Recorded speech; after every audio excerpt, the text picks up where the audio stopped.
So we have this crazy world, and it gets crazier. The idea is to keep us so focused on survival. It's like that mass mind control manual came to light a few years ago called Silent Weapons for a Quiet War, how to manipulate the population.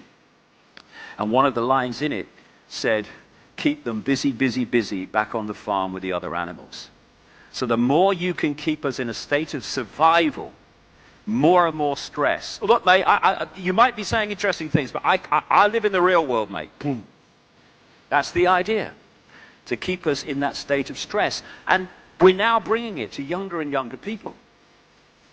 Kids under tremendous stress to pass exams, to show how indoctrinated they are in the system.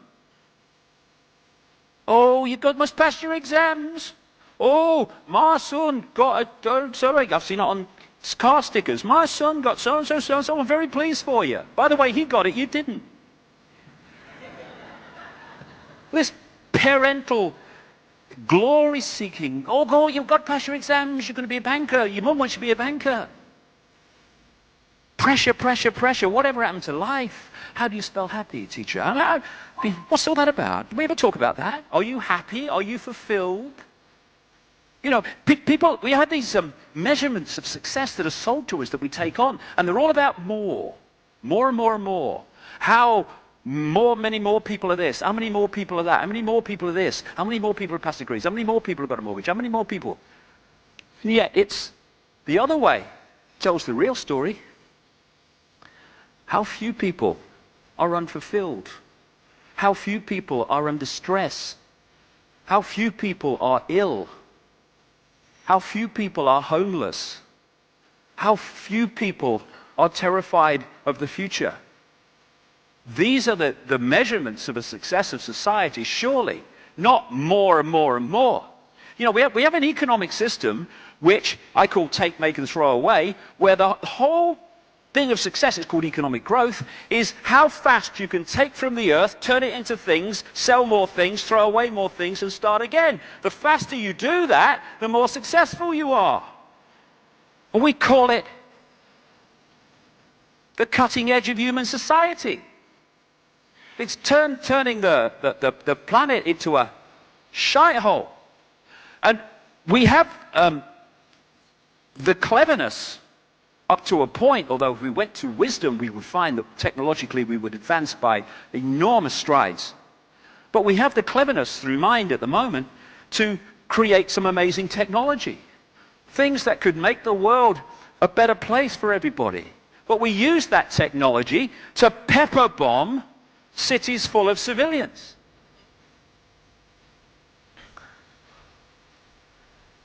We are now such at the cutting edge of human evolution that we can kill more people than ever before. And we do. We're in a world where it seems okay for children to sign their names on bombs that then drop and kill other children. Like I say, we think the world is sane. Well, we people in this room don't, but so many people do, when it is utterly insane. And what keeps people from understanding this? The constant hypnotic trance that we put in. You are feeling sleepy. Tick-tock, tick-tock. You don't want to know about pepper bombing cities? Watch this. Shut up. Quick, honey. She's going for the car. Whoa.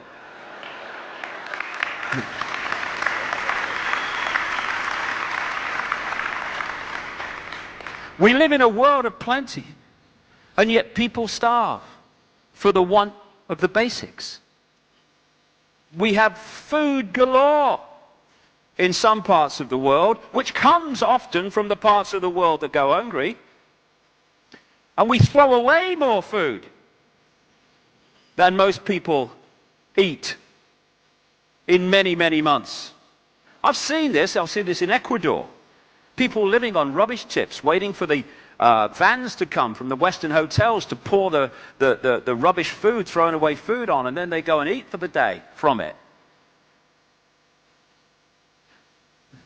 The world that we allowed to happen.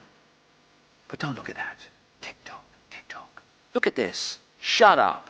Hey, quick, honey. The Steelers are going to score. Cool, yeah. I've got nothing against that. I love sport. But if we are in a situation where that becomes the focus of our reality at the exclusion of everything else, then while we're looking here, hell is going on here to stitch us up in the way that we have been. Oh, shut up. What's on the telly, honey? Hi, I'm Dr. John Kenworthing. Welcome to this short tutorial on your brain on anxiety and stress. It is essential to know how our brain responds to the stimuli which trigger an anxiety response so that you are equipped to deal appropriately with anxiety. Let me highlight the key areas of your brain that are involved, and then I will explain what happens inside the brain. The thalamus is the central hub for sights and sounds. The thalamus breaks down incoming visual cues by size, shape, and colour, and auditory cues by volume and dissonance, and then signals the cortex.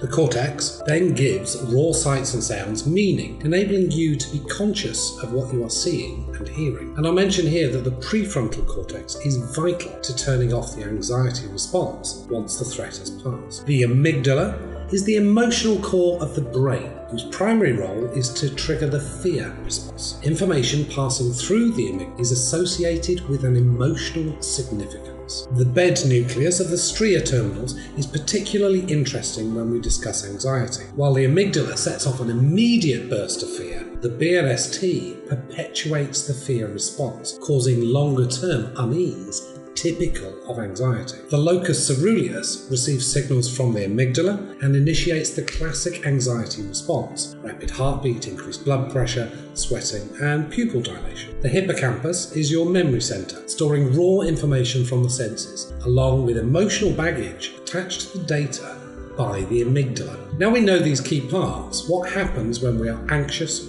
stressed, or fearful? Anxiety, stress, and of course fear are triggered primarily through your senses. Sight and sound are first processed by the thalamus, filtering incoming cues and sent directly to the amygdala or to the cortex. Smell and touch go directly to the amygdala, bypassing the thalamus altogether. This is why smells often evoke very powerful memories or feelings. Any cues from your incoming senses that are associated with a threat in the amygdala, whether that threat is real or not, current or not, are immediately processed to trigger the fear response. This is the expressway. It happens before you consciously feel the fear. The hypothalamus and pituitary gland cause the adrenal glands to pump out high levels of the stress hormone cortisol. Too much cortisol short-circuits the cells of the hippocampus, making it difficult to organize the memory of a trauma or a stressful experience. Memories lose context and become fragmented. The body's sympathetic nervous system shifts into overdrive, causing the heart to beat faster, blood pressure to rise, and lungs to hyperventilate. Perspiration increases and the skin's nerve endings tingle, causing goosebumps. Your senses become hyper-alert, freezing you momentarily as you drink in every detail.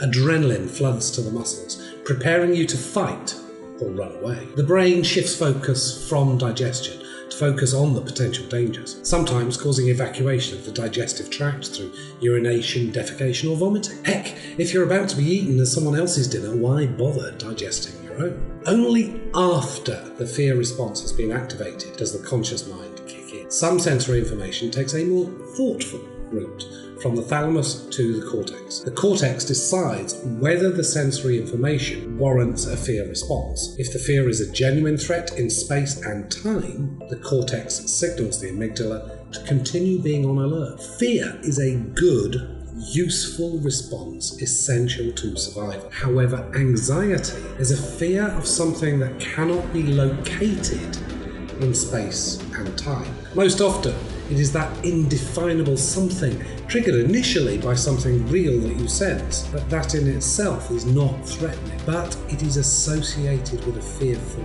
memory. And the bed nucleus of the stria terminals perpetuate that fear response. Anxiety is a real fear response for the individual feeling anxious, and anxiety can be debilitating for the sufferer. Now that you know how anxiety happens in your brain, we can pay attention to how we can deliberately use our prefrontal cortex to turn off an inappropriate anxiety response once a threat is